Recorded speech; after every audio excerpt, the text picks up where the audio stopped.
está lá como uma pessoa, um cidadão, e como ser jornalista, né? Então, quando você está lá na cobertura, você realmente tem que manter uma distância, tem que observar mais do que intervir. E acho que essa é a premissa de todo fotojornalista. Qualquer que seja a cobertura, ele evitar qualquer tipo de interferência ou mudança no que está acontecendo. E então minha posição era essa, era mais como um repórter mesmo. Eu estava ali para registrar o que estava acontecendo.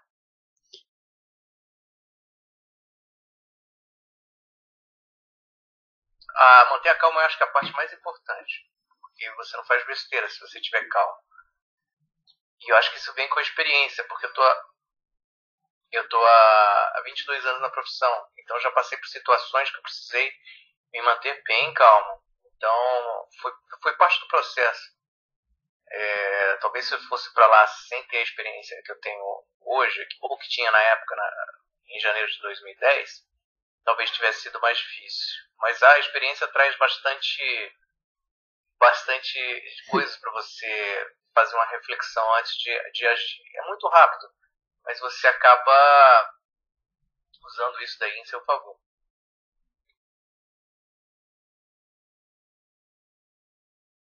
Você fotografa, você está ali como jornalista, como fotojornalista. Depois vem a reflexão do que você fez. Acabou a cobertura, acabaram aquelas 3 semanas que eu estava lá no Haiti, voltei para Brasília, e você começa a digerir o que você fez. Isso afeta muito a gente por dentro, a gente na cabeça, toda a forma de pensar. Então tem um impacto grande. E depois, quando eu vou revisitar minhas imagens, revisitar as fotos que eu fiz no Haiti, em vários momentos eu fico olhando para as fotos e digo assim: caramba, fui eu mesmo que fiz isso daí? Como é que eu percebi isso? Então a reflexão, ela é mais fácil você fazer uma reflexão depois do que você executou. Porque o que acontece? Quando você está ali na batida do diário, que você precisa fechar um jornal, passar a notícia adiante, você não faz essa reflexão sentimental.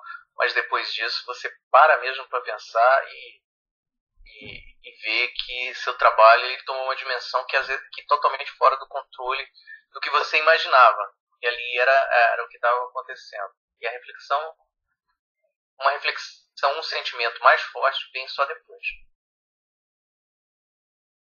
São dois momentos bem diferentes de trabalho.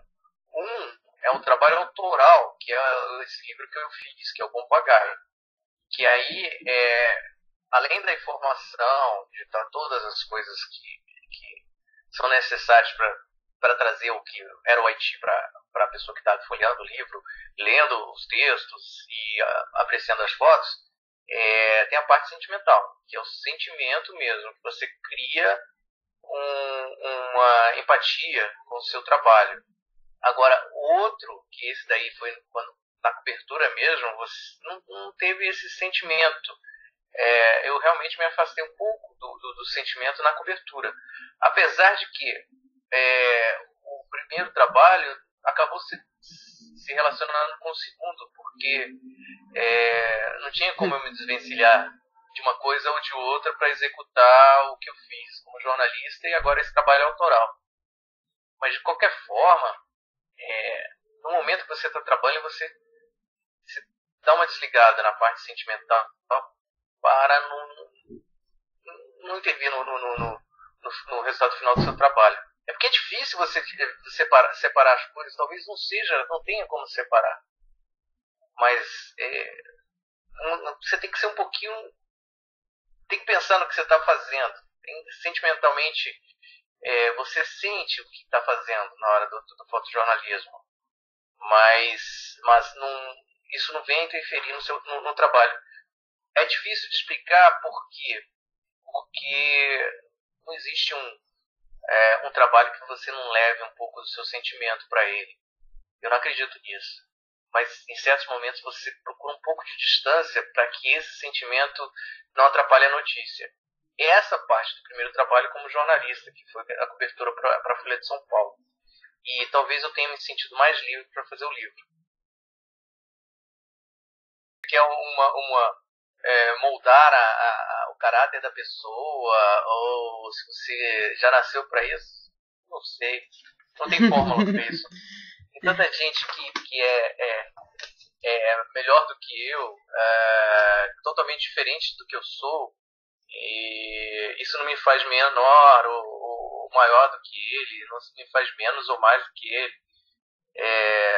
São pessoas diferentes. Eu acho que a parte mais importante é gostar do que faz.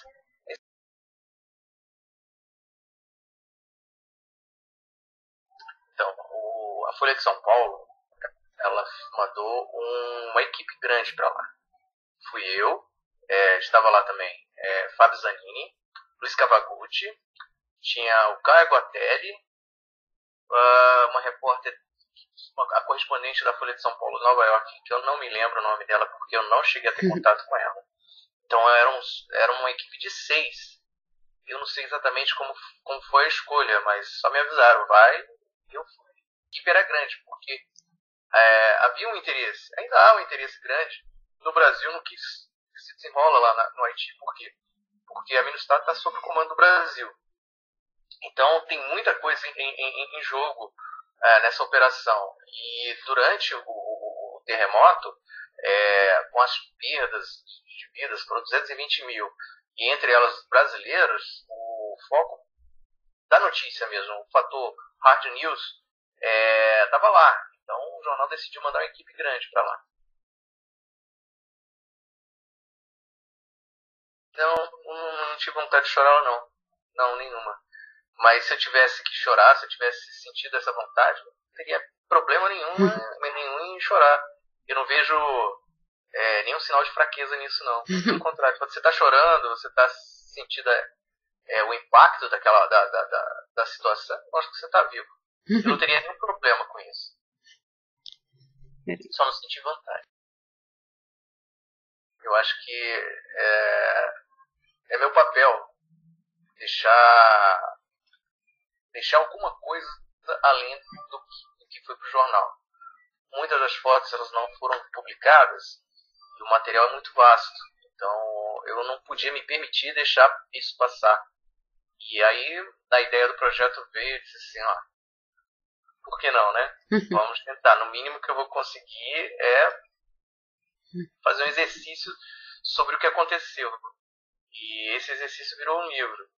Então, essa reflexão que eu fiz para desenvolver o trabalho foi pensar o seguinte: tem um material inédito, tem histórias que ainda não foram contadas, eu gostaria de pôr isso adiante. Então, eu acho que a partir desse ponto que o projeto se desenvolveu. Eu acho que é a experiência mesmo. Eu fiz alguns cursos. Eu fiz um curso sobre abertura jornalística em situações de guerra dado pela Cruz Vermelha Internacional. É iluminador esse curso, ele é muito bom. Mas antes de fazer esse curso, eu já tinha estado em outras situações, com situações delicadas também.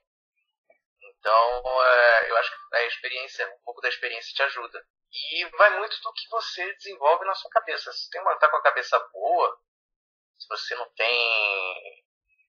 Se você está equilibrado, você consegue fazer um trabalho equilibrado.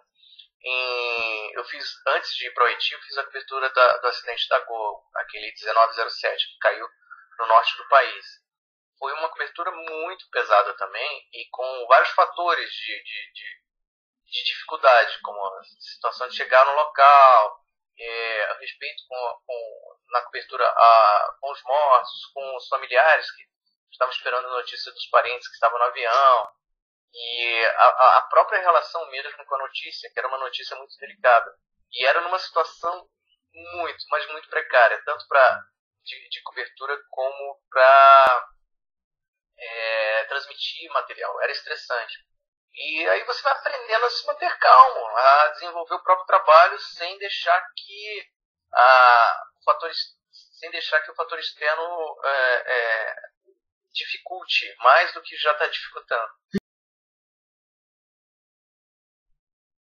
Eu acho que devemos ter respeito. O fotojornalismo deve respeitar o outro.